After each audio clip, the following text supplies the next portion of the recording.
MMTs, when we're looking at data coming out, we're looking at what would move, where is going the crowd. The Michigan sentiment, that one's been coming up. You're going to have that GDP, that's going to be one. You're going to have the leading indicators coming out. It's all going to be coming out this week. All right. So when you look up above here at the area FOMC decision, then we start getting back into the initial claims. And what the broader market will do with standard economic indicators is that they're mathematically adjusted on a week by week compounded level. The economy in itself has got a chance, in my view, between 1.45% on the low end and 2.7 to 2.9 on the high end of the GDP, as far as sustainability forward looking for a period of time. Outside of QE3 pent up demand, that's what the FOMC meeting is going to be about. That's this little guy right here, this one here in the video, FOMC. And what does that mean? It means that on a number one level, that people are, the bull has already been buying the market based on that event. Okay? ADP will be coming out in February again. So as we close out the calendar month of the first calendar month of January 2012, reminds me of January 1987. So basically, what I'm telling you is that some of the numbers have improved, and they always do when you're buying those improvements with stimuluses. Of course, they're going to improve. But what will be the long term outcome is another story. That's the one that people need to be concerned with. Okay, so MMTs, what we're going to be doing is we're going to be putting live limits on this big apple that we did our training. We're going to put a limit order out there at 420.75. On that drop down, you got a gap. Gap was much higher. It's diminishing. We'll be buying off that support level. Another thing that would be of interest is making sure that on this Apple one, AAPL, Trade Management Pre-Market, SMF MMT in action, 6:09 a.m., 1/23/2012. Apple, here you go. Now, let's take a look over here. Let's take a look at this 420 call, okay? I'm going to throw that in here, all right? And what I'm going to do that, yeah, it's a weekly, okay? Yes, they had marked those calls down. And remember, a weekly is more volatile than any other option period of time. This is that and the monthly expiration. So every Friday, between a Monday through a Friday, these prices change so volatile and are so manipulated that even the professionals can't even keep up with it. That's okay. We're market makers. We know how to do what they do, but we don't create that problem. These people do here by stealing prices from the public. And they steal premium from the public. And the public has a disadvantage to these weekly options. But this is a call. And they're going to gap up in value. And you're going to take a look. That other close, the high was 1530. But look, the markdown is 1290 to 1543 here. That's the important thing. That low to that was about an 85 penny ratio. However, you do have MMTs on 96,000 shares traded on Apple. You do and will gap these up in price. Now, Apple reports earnings tomorrow after the closing bell, and they do. The thing that you would like to be aware of is how do I steal the bid? And the trade management is I'm going to put my first short out up here at 427.90 with a stop at 428.10. Then after that, if I want to break through there, then I'm going to start looking at the 429.60 area and 86 pennies right above it with limit orders out to sell short. On the upper end of this range, going for the opening bell, that is. I know it. It's intense. One of the things that the MMTs are examining in pre-market is that the first calendar monthly year of 2012, January 123, 2012, where we have climbed.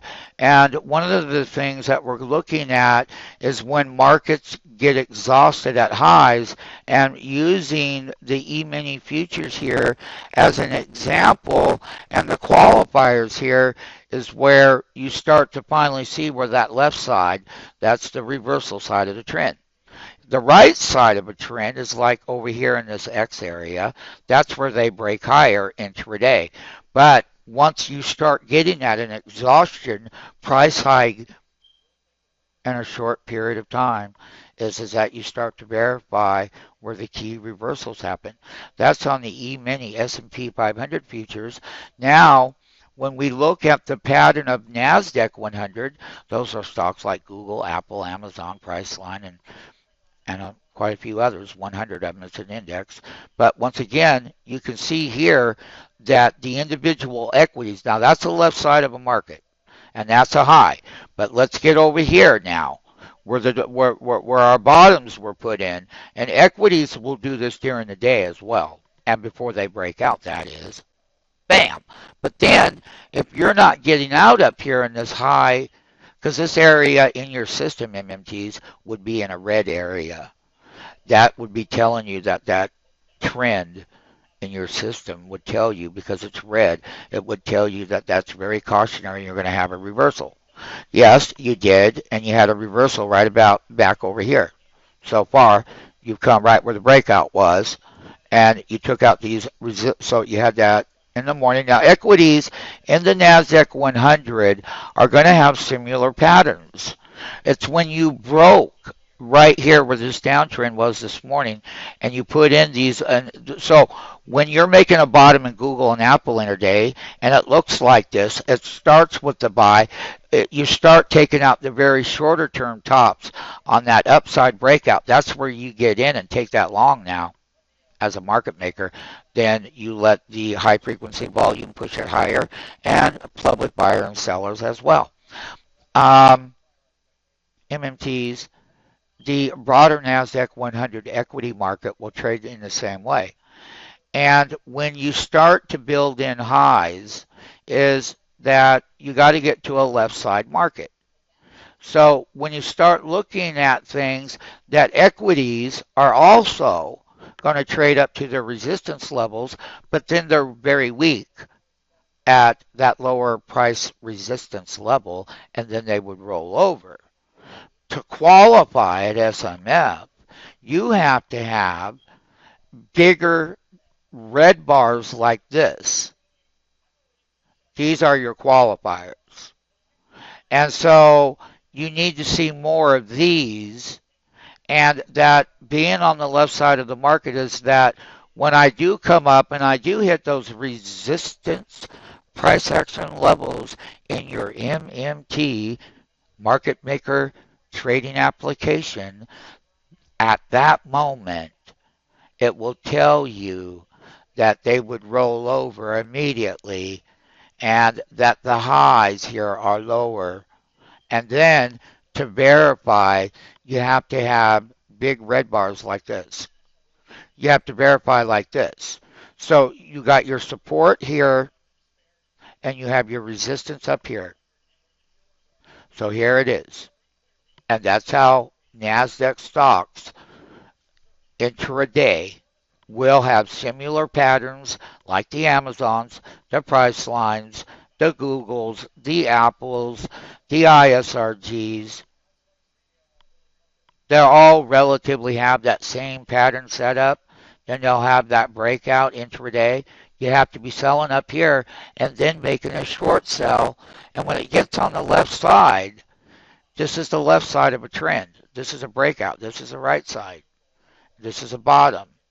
So you can clearly see that you can't, yeah, where you start to get, really reversing, you don't see these again.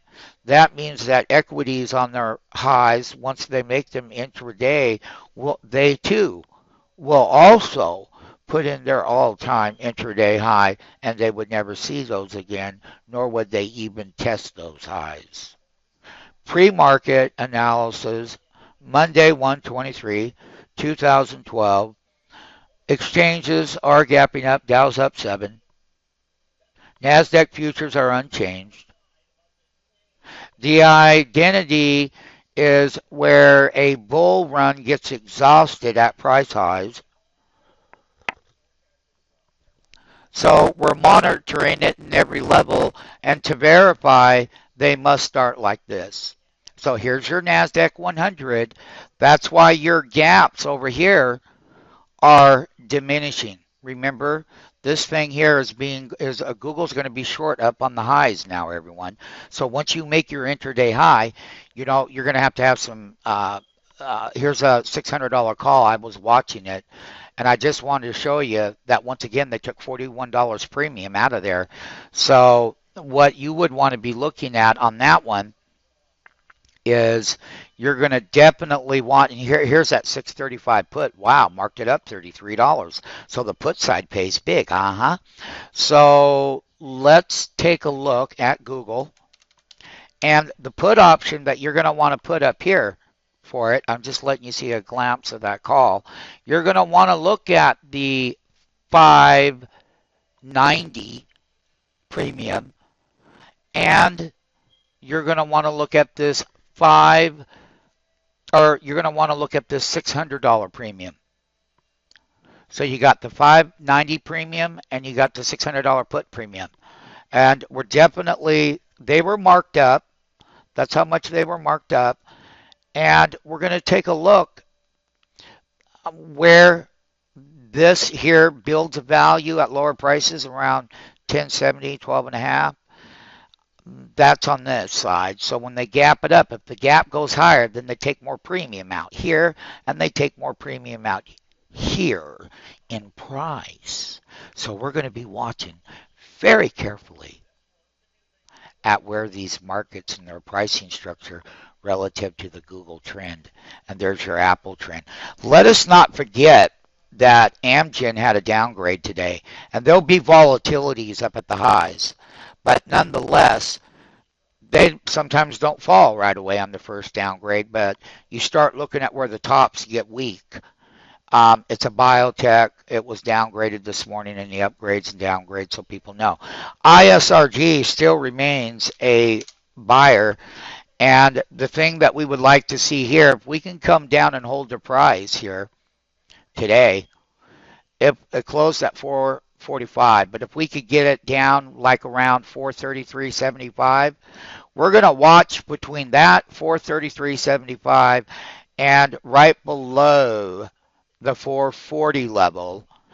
And because we're going to measure that this is a great little stock that got hammered in its earnings report on Friday, gapped down big and went to 429. Just remember, this one at a support level at the right price will bounce off the lows. But you got to have that stop market there to protect yourself so that you can get the lower end of those entries when it is ready with the right volume count. Then you have really great successes. And a lot of those trades could be on 500 shares at the right level of price. Could be anywhere from $1,500 to $5,000 if one gets the right low entry and selling back to the public, that is. So you can see that it's got a $5. Look at 442.75. Look at that. 444, 7.35. That's the bid and the ask between the buyer and the seller on that ISRG. So let's go to where the close was. Let's go to the application.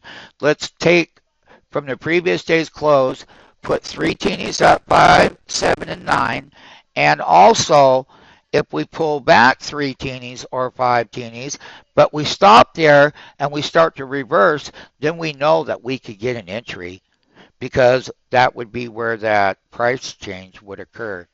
So we're thoroughly looking at these price levels. Get ready to rumble. 9 minutes to the opening bell. 6:21 a.m. Pacific Standard Time. Making a market, picking up that wholesale prices. Let us not forget that topping pattern that we've seen on this price line trade. It's very, very important that people know that in the price. One of the things you need to be watching is that Friday we had that reversal. It made it, got right up there at those highs on that price line, and look at here. Now, what you're going to want to do on this one, Kareen, is set that 3579 teeny below, and then let me know. And, hey, they're going to bounce off support levels, everyone, irrespectively. We're looking for increased price volatility.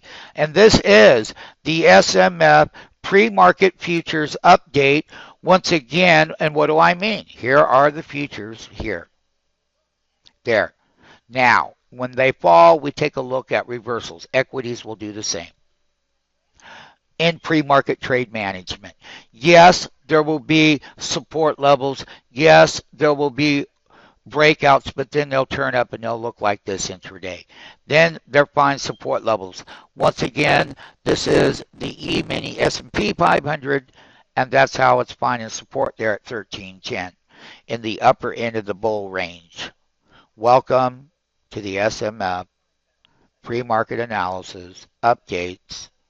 Watch the names, work as a team, do the wonderful things that you enjoy doing, reducing your risk management, being patient in the first opening 20 minutes,